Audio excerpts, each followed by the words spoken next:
Formula class 12 start करते हैं।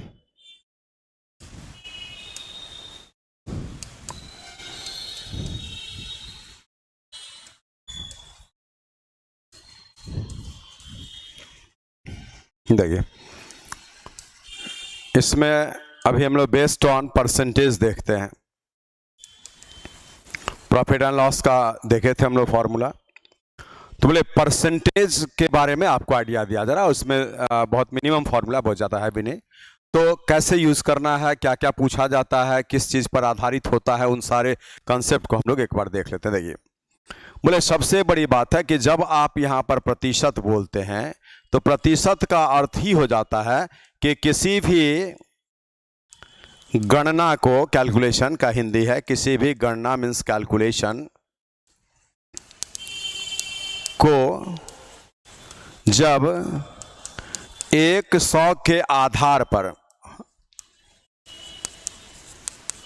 पर किया जाए तो उसे ही प्रतिशत मान कहा जाता है। उसे ही प्रतिशत मान कहा जाता है। अब इसका अर्थ क्या निकला कि हमारे जितने भी बच्चे भी सुन रहे हैं उनको ये इससे पता चल गया होगा कि अगर 5 लोगों में 2 लोग अच्छे हैं, इसका अर्थ क्या हुआ कि 5 में 2 लोग अच्छे हैं, 100 में नहीं। इसीलिए हम इस 2 को परसेंट नहीं बोल सकते हैं। लेकिन चूंकि 5 लोग में 2 लोग अच्छे हैं, इसलिए 1 लोग में 2/5 लोग अच्छे हैं और अगेन अच्छे हैं। अब यहां से जब सोचेंगे तो 100 में बस है ना, तो 100 लोग में कैलकुलेशन करिए, 2/5 गुना में 100 बराबर में ये 40 हो गया, तो 40 लोग अच्छे हैं। अब बोलिए, जब 100 में 40 लोग अच्छे हैं तो इसी को बोला जाता है कि चूंकि अब मिल गया 100 में कितने लोग अच्छे हैं, तो 100 जब बेस बन जाएगा ना तो वो प्रतिशत कहलाएगा। इसीलिए हम लोग यहां बोलेंगे कि इसका अर्थ है 40% लोग अच्छे हैं। क्या बोले? 40% लोग अच्छे हैं। जेंटलमैन बोलते हैं ना, अच्छे हैं, गुड समरिटन, अच्छे हैं। ये प्रतिशत का आधार होता है। तो चलिए, परसेंटेज का डिफिनेशन के आधार पर सबसे पहले परसेंटेज आपको समझा दिया गया। अब जब प्रतिशत समझा दिया गया तो किसी भी वैल्यू को 100 के आधार पर जब कैलकुलेट करेंगे उसी को हम परसेंटेज बोलेंगे, जैसे यहां पर लिख दिया गया। अब आइए आगे हम बढ़ते हैं। जैसे x प्रतिशत का अर्थ क्या होगा, तो x बट्टा में 100। 5% का अर्थ क्या होगा, तो 5 में 100। और ये कट रहा है ऊपर नीचे, तो काट करके ऐसा। अगर आप यहाँ पर 10% का मान लेंगे तो 10/100 है ना, ऐसा, तो ये 1/10 हो जाएगा। अगर आप 20% का मान लेंगे तो 20/100 ये कैंसिल होकर के 1/5 हो जाता है। अगर आप 25% का मान लेते हैं तो ये 25/100 हो जाएगा और इसको कैलकुलेट करने से 1/4 हो जाएगा। अगर आप 30% बोलते हैं तो 30/100 होगा और इसीलिए इसका मान 3/10 हो जाएगा। अगर आप यहाँ पर 40% बोलते हैं तो 40/100 कैंसिल करेंगे तो 2/5 हो जाएगा। अगर आप 50% बोलते हैं तो 50/100 होगा, जो कैंसिल होकर के 1/2 हो जाएगा। बोलते हैं ना कि 50%, इसका अर्थ है सीधे आधा, मीन्स 50%। जब आधा का स्कोप बनता है तो आप बोलते हैं 50% का स्कोप है। जब आप यहाँ पे 60% लेते हैं तो ये 60 में 100 होता है और कैंसिल करेंगे तो 3 में 5 होता है। जब 75% का बात उठेगा तो 75 में 100 होगा, 25 से कैंसिल करेंगे तो 3/4 हो जाएगा। जब आप यहाँ 80% का मान लेना चाहेंगे तो 80/100 होगा और यहाँ से आपका ये 20 से कटेगा तो 4/5 हो जाएगा। 90% मस्ट बी इक्वल टू 9/10, क्योंकि 90/100 होगा, एक 0 काट दीजिए, 9/10। 100% का मान जब बोलते हैं तो ये 100/100 होकर के 1 बन जाता है, मीनिंग ये कंप्लीट हो गया। 100% का मान 1। जैसे देखिए, 5 लोगों में सभी 5 लोग अच्छे हैं, तो वहां पर अच्छे लोगों का प्रतिशत मान 5/5 × 100, तो आपका क्या हो जाएगा, 100% है ना। तो ये आपका अच्छे लोगों का हो गया यहां से 100%, और 50% का मीन्स आधा हो जाता है, ऐसा। अब आइए, परसेंटेज को डिनोट करने का कंसेप्ट हम देख लिए कि x% का अर्थ होगा x बट्टा में 100, मीनिंग है जिस चीज को परसेंट में लिखना चाह रहे हैं, जैसे 5 को परसेंट में, तो 5 बट्टा 100 कर देंगे, आपका प्रतिशत मान निकल जाएगा। चलिए अब हम आगे बढ़ते हैं। इसी में किसी भी वैल्यू का, जैसे आपको हम एक बार इसमें दिखाते, देखिए जब आप यहां पे x% लिखते हैं ऐसे, तो x% का अपना मान ऐसा हो जाता है x/100। अब अगर आप x% बढ़ाते हैं ना, तो ये 100 प्लस x% हो जाता है, इसलिए वो ऐसा लिखाता है। और जब x% कमी कर देते हैं तो वो 100 माइनस x% होता है, जो ऐसा लिखा जाता है। इसका अर्थ क्या हुआ कि किसी भी परसेंटेज का 3 वैल्यू होता है, एक अपना, एक वृद्धि में और एक कमी में। जैसे देखिए 5% का मान आप यहां पर एक बार डिटेल्स में लिखेंगे, 5/100 कट के 1/20, लेकिन 5% जब आप बढ़ाते हैं तो ये 105% हो जाता है, मीनिंग 105 ऐसा, इसी आधार से ऐसा। और इसको जब काटेंगे तो 21/20। और जब 5% किसी भी वैल्यू को कम किया जाता है तो 100 में 5 घटेगा और बाय में 100 होगा, तो ये 95, तो 19/20 हो गया, ऐसा करके। तो ये एक कंसेप्ट आपको दिखा दिया गया कि किसी भी परसेंटेज का 3 सिचुएशन क्या होता है, तो एक अपना होता है, एक वृद्धि में और एक कमी में होता है। चलिए अब इस आधार पर कुछ वैल्यू जो आपके क्वेश्चंस में बार बार यूज किया जाता है, जैसे देखिए अगर आप यहां से 5% के बारे में सोचेंगे तो 5% वृद्धि का मान 21/20 और 5% कमी का मान लिया जाएगा तो 19/20 होगा। अगर आप यहां पे 10% वृद्धि का मान लेते हैं तो 11/10 होगा, और जब 10% कमी का मान लेते हैं तो आपको 9/10। कैसे? वही 90%, हम तो आधार बता दिए हैं, इसलिए आप केवल वैल्यू लिखते जाएंगे। 15% जब बढ़ाएंगे तो 23/20 हो जाएगा, और 15% जब घटाएंगे तो 17/20 हो जाएगा, ऐसा ये चीज। उसी प्रकार से जब आप 25% बढ़ा देंगे तो ये आपका 5/4 हो जाएगा, और 25% घटा देंगे तो 3/4 हो जाएगा। उसी प्रकार से जब आप यहां पर 40% बढ़ा देंगे तो 7/5 हो जाएगा, और 40% घटा देंगे तो आपका जो है 3/5 हो जाएगा। ये आपका ना 40%, तो ये हो गया 140, इसलिए 7/5 हो गया, और ये 60% तो 3/5 हो गया। चलिए अब हम यहां से, अगर ये तो मान हो गया जो आपको थोड़ा बहुत याद रखना है इस हिसाब से, ठीक है। कुछ फ्रैक्शनल मान होता है अधूरा, जैसे देखिए अगर आप 6/1/4 लिखते हैं तो क्या है, 6 4 24, 1 25 बट्टा में 400, तो ये कैंसिल होकर 1/16, इसका मान आपको याद रखना है। जब यहां पर आप 12.5% करते हैं 1/8 हो जाता है, ऐसे करके देखिए 12.5 जो आपका 1/8 हो जाएगा। इसी सिस्टम से अगर आप इस जगह पर 33.1% लिखते हैं तो ये 1/3 हो जाएगा। उसी प्रकार से आप जो है 37.5% का मान लिखते हैं, कैलकुलेशन कर लीजिएगा इसी सिस्टम से, तो 3/8 हो जाएगा। 62.5% का मान लेते हैं तो 1/8 5/8 हो जाता है ये, और 12.5% का मान अगर, वो तो लिखा ही हुआ है, ठीक है, तो ये आपको जो ना 5/8 यहाँ पर लिखा हुआ है।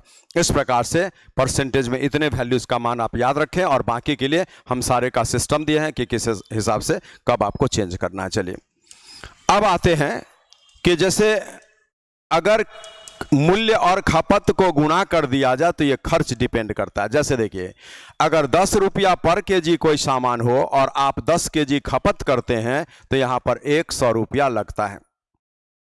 तो ये मूल्य है, ये खपत है और ये खर्च है।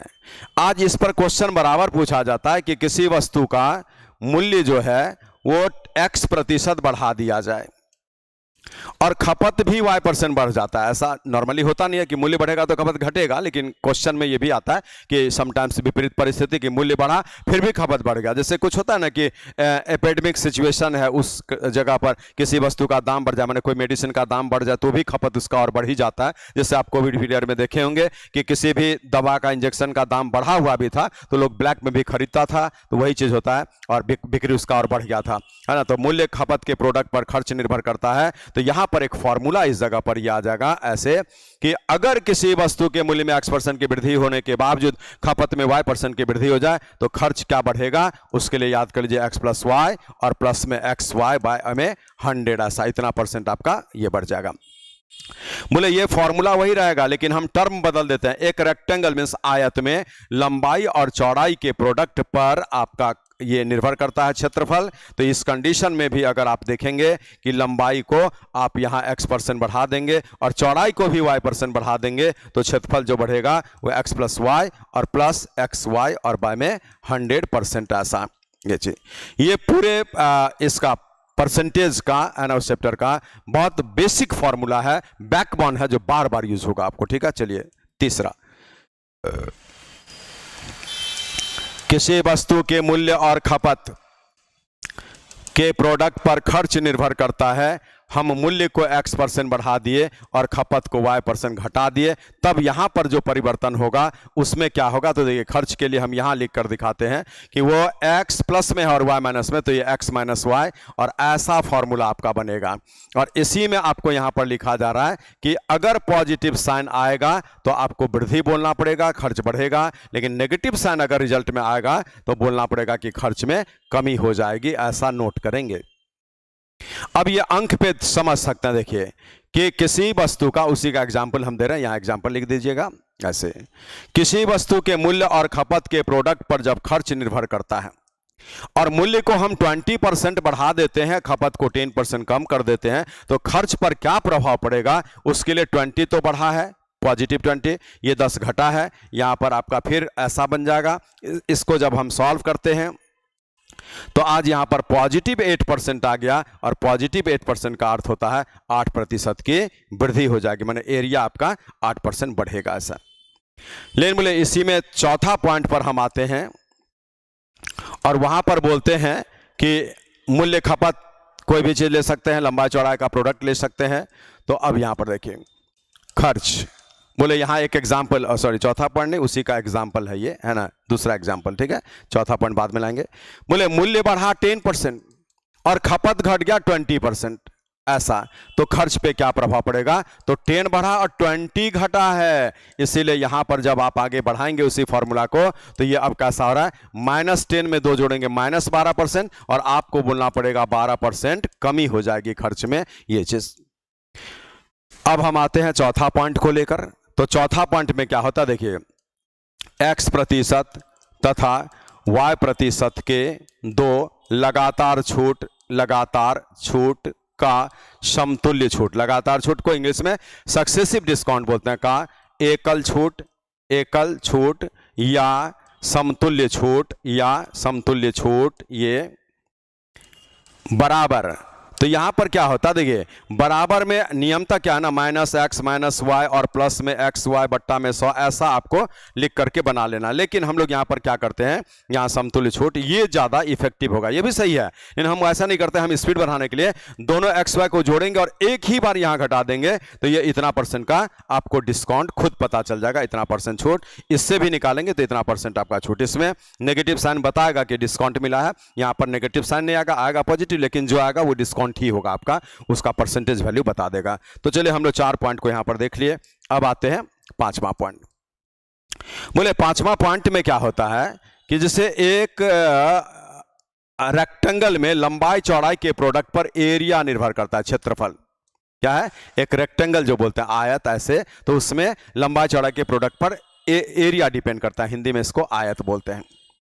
और बोले अगर एक आयत में, मीन्स आयत ही में नहीं, कहीं भी है ना, जैसे ये वहां भी लगेगा, जैसे मूल्य है, खपत है और खर्च है, मीनिंग इस जगह पर भी ऐसा। तो कंसेप्ट देखना कि एक ऐसा रिजल्ट जो किसी दो चीज के प्रोडक्ट पर डिपेंड करता है, उन सारे जगह पर ये लगा सकते हैं। बोले अगर आप इसको x% बढ़ाएंगे केवल, तो ये एरिया भी x% बढ़ेगा। एक इसका है ना, इसका एक सिचुएशन। दूसरा आपको हम दिखाते हैं, देखिए फिर लंबाई इंटू चौड़ाई इक्वल्स टू में क्षेत्रफल है, और आज आप इसको अगर x% बढ़ा देंगे और इसको y% बढ़ा देंगे, तो यहां पर तब ये जो बढ़ेगा वो x + y और प्लस xy और y में 100, ऐसा इतना % आपको बढ़ जाएगा। लेकिन इसी में एक तीसरा पोजीशन C दिखा देते हैं, ये ABC हो गया 5वां पॉइंट का। तो बोले एक रेक्टेंगल, ये कभी याद मत करिएगा कि हम एक रेक्टेंगल में बात कर रहे हैं।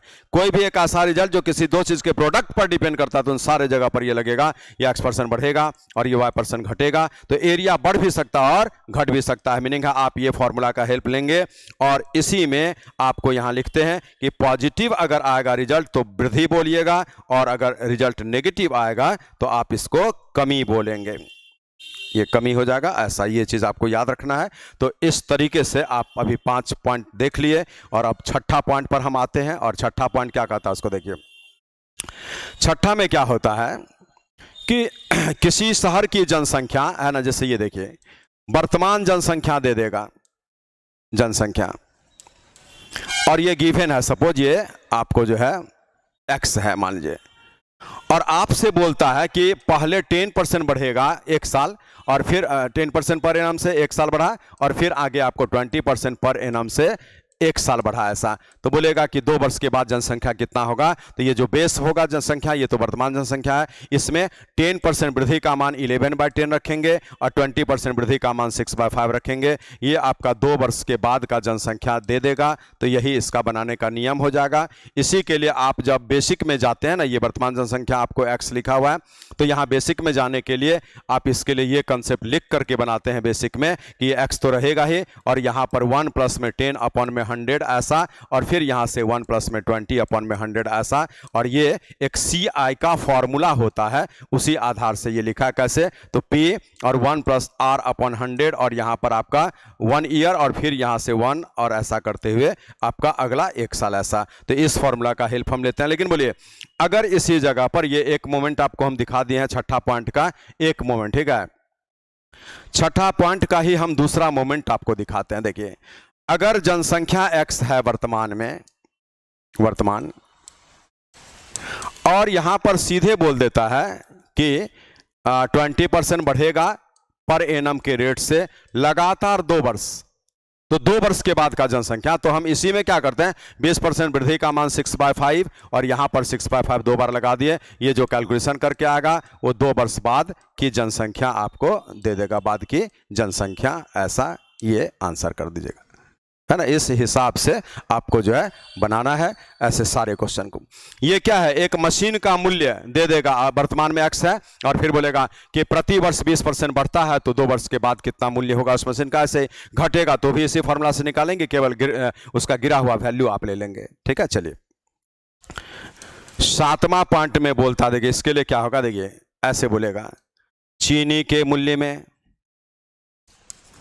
x% वृद्धि होने पर एक आदमी उसकी खपत में कितने प्रतिशत की कमी करे ताकि खर्च अपरिवर्तित रहे। बोलिए किसी वस्तु का दाम बढ़ गया है, अपरिवर्तित रहे, तो वस्तु का दाम अगर बढ़ गया है तो इसका अर्थ क्या है कि आप खपत एज यूजुअल रखेंगे तो खर्च बढ़ेगा। यानी ये बोल रहा है कि दाम बढ़ना था, बढ़ गया, जैसे ये मूल्य है और यहाँ पे खपत है और यहाँ पे खर्च है। बोले अगर आपका ये दाम बढ़ जाता है, जैसे यहाँ पर x% की वृद्धि हो गई, इसको कम करिए ताकि इसमें कोई चेंज न आवे।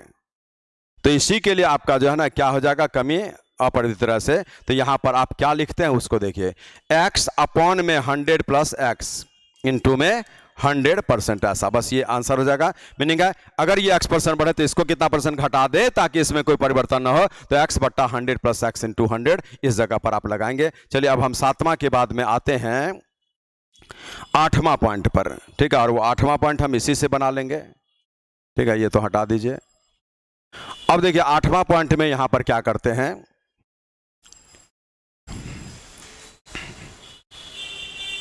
देखिए ये 8वां पॉइंट, चीनी के मूल्य में x% की कमी होने से एक आदमी उसके खपत में कितने % की वृद्धि करे ताकि खर्च अपरिवर्तित। बोले आज इस बार मूल्य x% घटा, इसको बढ़ाना है कितना % ताकि इसमें कोई परिवर्तन ना हो। तो x यहां पर आप जो है ना इसमें सीधा यहां पर साइन माइनस का कर देंगे, वही फॉर्मूला आपका चेंज हो गया थोड़ा सा ऐसे।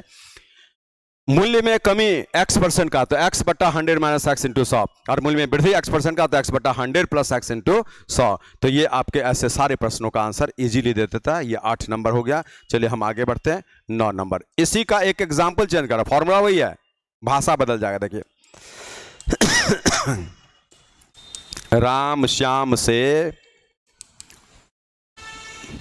x% कम है तो श्याम राम से कितना प्रतिशत अधिक है, कितना प्रतिशत अधिक है। आराम से वही फॉर्मूला लगेगा, ठीक है। कैसे देखिए, बोला राम श्याम से x% कम है तो आप लिखेंगे x, और x कम बोला तो 100 में x कम और गुना में 100, तो आपके उस प्रश्न का आंसर यही हो जाएगा। ऐसा करके ये बहुत इंपॉर्टेंट कंसेप्ट दे रहे हैं जिस पर परसेंटेज का बहुत सारा क्वेश्चन बनता है, ठीक है। चलिए अब इसी का 10वां पॉइंट आपको जैसे हम वो लिखे थे उसी हिसाब से यहां पर लिखते हैं कि राम श्याम से x% अधिक है, अधिक है तो श्याम राम से कितना प्रतिशत कम है बोलेगा, कितना प्रतिशत कम है।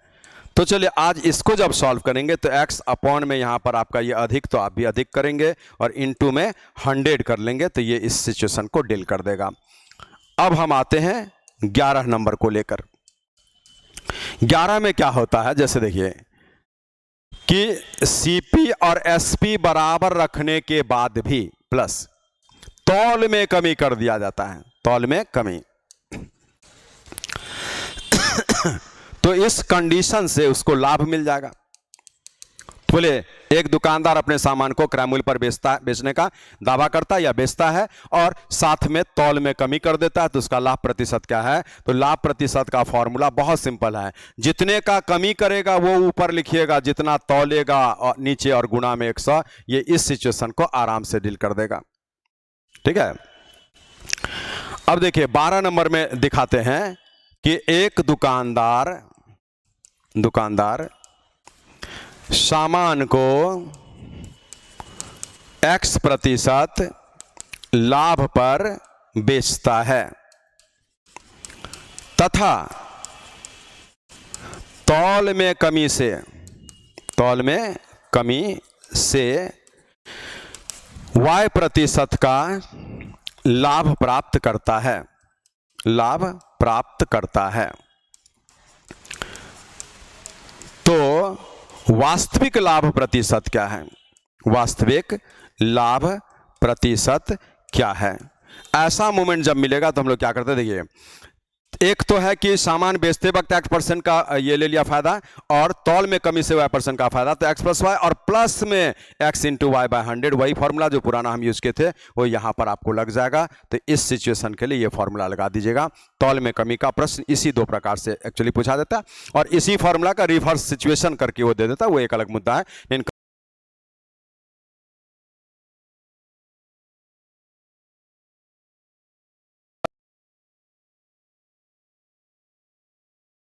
बोले एक सर्कल में यहां पर रेडियस होता है, ये सर्कल है, वृत्त है, तो यहां पर एरिया जो बोलते हैं ना वो होता है πr²। इसका अर्थ क्या है कि अगर हम एरिया के बारे में आइडिया लें तो ये पाई तो कांस्टेंट मान है, ऐसे हट जाएगा ये, लेकिन गुना में क्या है r × r। ऐसा जैसे आप रेक्टेंगल में लेते थे तो वहां क्या होता था l × b। ऐसा ये किसके लिए, तो ये रेक्टेंगल के लिए एरिया, ऐसे रेक्टेंगल के लिए, और ये हो गया सर्किल के लिए। तो बोले इस जगह पर आप पढ़े थे ऐसे कि अगर आपके एक सर्किल का रेडियस x% बढ़ेगा तो ये दोनों रेडियस हो जाएगा, है ना। रेडियस तो एक ही होता है, कॉमन अनगिनत रेडियस होता है एक सर्किल में, वो एक अलग बात है, लेकिन रेडियस तो एक ही होता है, उसका वैल्यू एक ही होता है।